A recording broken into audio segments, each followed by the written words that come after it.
Bueno, ahora vamos a trabajar el tema si todo es juego en el nivel inicial. Primero vamos a leer el apartado de juego, el área de juego del currículum y un documento de apoyo que subí a la página en la sección de material que habla sobre los juegos en el patio.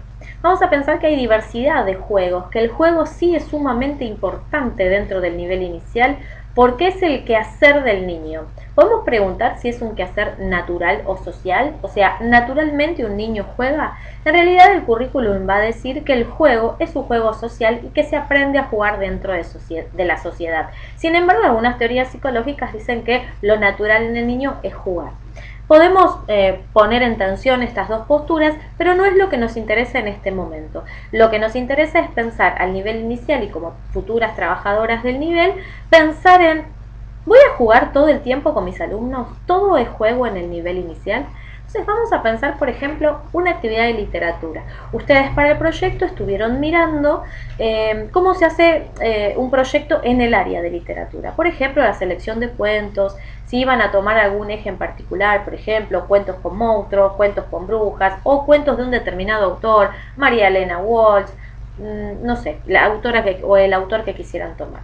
Entonces la pregunta es, vamos a escuchar un cuento, por ejemplo, ¿no? Entonces yo como docente le narro un cuento a mis alumnos donde los contenidos tienen que ver con escuchar narraciones, disfrutar de una actividad literaria. La pregunta sería, ¿es pertinente jugar si estoy escuchando un cuento? Entonces la respuesta a todo es juego en el nivel inicial, la respuesta es no.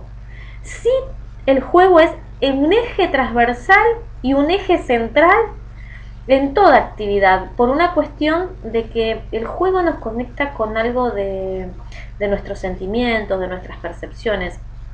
Y puedes compartir, por ejemplo, con el arte, con la literatura, este acercamiento a lo propio, a las sensaciones, pero no todo juego en el nivel inicial. Cuando contamos un cuento, estamos disfrutando de la literatura.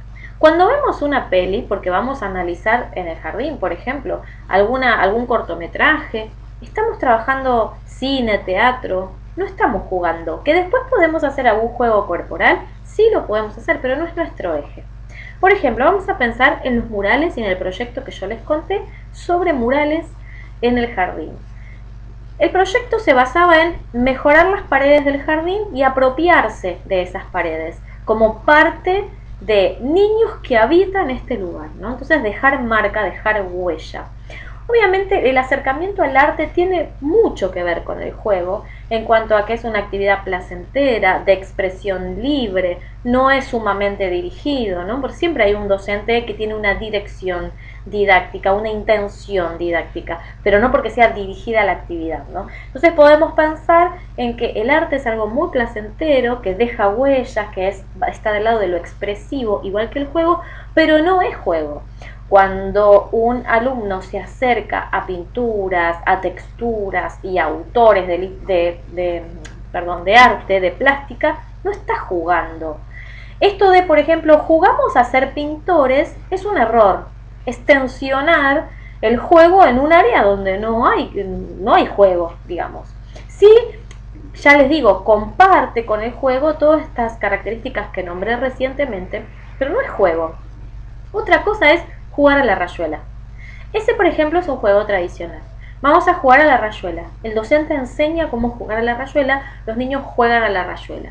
Podemos después hacerle variantes, cambiar el juego, cambiar las reglas, y va a ser un acuerdo entre los participantes. Vamos a cambiar las reglas.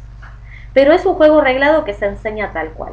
Diferente es el juego dramático. Vamos a jugar a la verdulería y entonces yo voy a ser la señora que va a comprar. Y yo voy a ser la señora que maneja el camión que transporta los tomates para llevarlos a la verdulería. Y yo voy a ser el señor que va a comprar más tarde, ¿no? Entonces, ese juego dramático se divide en diferentes personajes y roles, y si bien es libre, completamente libre para los niños que eligen a qué jugar, con quién jugar y cómo, tiene reglas. Por ejemplo, inicia ahora y va a terminar en 40 minutos. Lo que hace el docente es avisar, vamos a terminar de jugar en 5 minutos, entonces el alumno se prepara para hacer un cierre de ese juego. Pero ese juego es totalmente libre para el alumno y con intención para el docente. O sea, podemos pensar que el docente puede irse a tomar un té y dejar a los niños jugar solos y eso es un juego libre. No, ese sería perder la ética profesional, ¿no? Sería, yo no puedo irme y retirarme y dejarlos jugar solo. ¿Cómo sé que van a aprender? ¿Qué acercamiento van a tener a los contenidos que yo planteé, por ejemplo, en un recorte como la verdulería? Entonces, eso es un juego dramático, donde yo elijo a qué jugar y cómo. El juego de las cartas podría llegar a ser un juego matemático. Por ejemplo, si jugamos a la casita robada, tengo que saber qué número es mayor que el otro para saber si puedo robar, ¿no? Ese es otro tipo de juego. Por ejemplo, en el texto que les dejé para hoy, vamos a pensar en el patio de juegos como un lugar importante para jugar. Por ejemplo, explica el juego del patoñato, que es otro juego tradicional. También en el patio puedo tener un juego libre de subir a los juegos, de trepar, una cuestión donde se trabaja la psicomotricidad, y ahí la intervención docente es otra. Según el tipo de juego, va a ser la intervención docente. En un juego tradicional, la intervención docente es más dirigida. Voy a enseñar a jugar a la rayuela.